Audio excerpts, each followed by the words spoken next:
this was also the week where, citing lies the podcaster Joe Rogan spread about COVID, artists like Neil Young and Joni Mitchell pulled their music from Spotify in protest, which is fine for their fan base because they still don't know what a podcast is. So, like, cool. This was days after scientists and physicians published an open letter to Spotify calling on them to no, not cancel Rogan, not deplatform him. Instead, they said they just wanted to. These nurses, doctors, scientists, and educators called on Spotify to immediately establish a clear and public policy to moderate misinformation. That's it. They're not asking anyone to cancel Spotify. They're not asking anyone to leave Spotify. They're just saying, hey, could you make it clear what your standard is on your platform? Yep. Yeah, and that seems fair. That seems fair. I mean, they gave him $100 million to come over. Like, I feel like you should be able to have some sort of influence, especially when, like I've said on my show, no serious person can doubt that. Even the sort of, like, it's not like Rogan's anti-vaccine stuff is necessarily as bad as some of the crazy stuff on the right or even Fox News. I don't think that it is, but it is still bad, and he is still largely advocated for an increasingly smaller group of people to get vaccinated.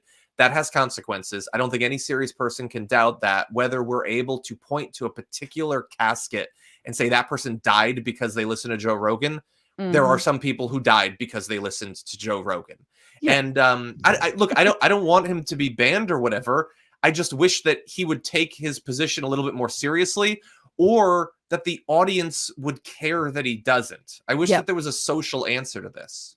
Yeah, I know. I always think, because I know there are a lot of people who did used to listen to Rogan more, and as he kind of fell off, and they listened to him for like the good interviews, interesting folks, celebs, and not really for him.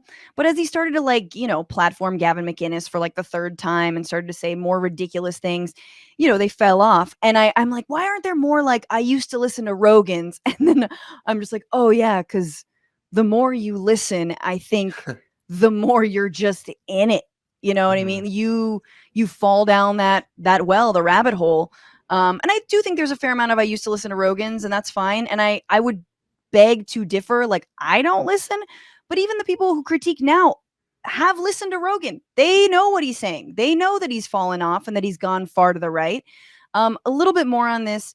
John was saying he's not the worst, but this open letter did, at least specify. So they said, I don't know. Oh, we're still on screen, but this is fun. It's fine. They said Joe Rogan has repeatedly spread misleading and false claims on his podcast, provoking distrust in science and medicine, discouraged the vaccine in young people and children, incorrectly claimed that mRNA vaccines are gene therapy, promoted off-label use of ivermectin to treat COVID.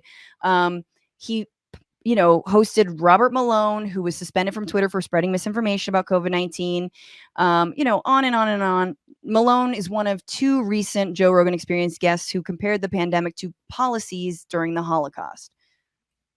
So it's not nothing.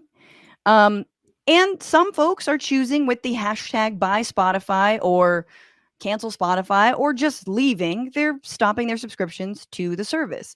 I, of course, never had a subscription. I would just listen to the Home Depot ads during sex. And that's, then you're like, babe, this is why I need you. You gotta give me that glow up. Give me I'm just kidding.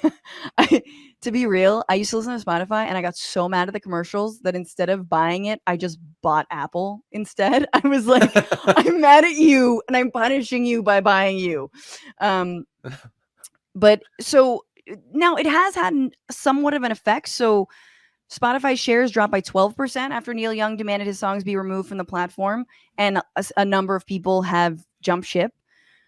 But then there's a lot of folks, including, folks like Ryan Grimm, even obviously Matt Taibbi, but that dude's long been gone. But even like Edward Snowden, who is someone I do respect, who has been like, this is ridiculous. We shouldn't ask for anyone to cancel Spotify. Ryan Grimm said something like, ever since Rogan endorsed Bernie, the right has spent 2 years trying to court him and the left has spent 2 years trying to drive him to the right. Ace work, folks. And this tweet, I think, is a miss to me. Like, I like Ryan a lot. I think he does great work. Me too. And so this, to me, though, ain't it. Like, this this ain't it, sis. I like really want to tweet that at him. But like, you cannot blame the left, whatever the hell you think that is. As John and I just established, we are weak. you know, we, like, there is no consortium, there's no like grand movement making demands on the Joe Rogan podcast. But Mhm. like, the guy has moved to the right because he's wanted to move to the right. And Yeah. no matter what, he's anti-establishment. So there's no world in where which you could get, like, let's say Congresswoman Ilhan Omar, a Muslim squad member to go on the Rogan show. Like, she would, but I don't think he'd ever let her because I it's don't not know. I don't know. anti-establishment enough. Yeah. Yeah, or well, I mean, establishment can mean a lot of different things, I think, and we might be lumping like he is anti-establishment in some respects. He also has literally hundreds of millions of dollars and will do whatever is necessary to never be poor again. So let's bear that in mind. I Yeah. think that he is a generally conservative guy who cares about some things, but largely doesn't have the sort of base value system that we do. He might occasionally agree with us on some policy. Like I anecdotally believe that he's for Medicare for all. That's an area where I guess he's anti-establishment, but he likes hanging out with right wingers. He does. You don't casually hang out with Alex Jones and just we'll just Talk have about to agree January to 6th. disagree about politics. Like No, he is yeah. a generally conservative guy that has some regular Republican conservatives believe in Medicare for all too. That doesn't make him a lefty. And the left expressing disappointment with his transphobia or his willingness to tolerate climate denial in his show, that's not driving him to the right. That's us responding to what he's already doing. And holding him somewhat accountable. And this is the only thing I'll say, and we can move on from Rogan. You can't cancel Rogan. I'm not here to say we should deplatform, cancel.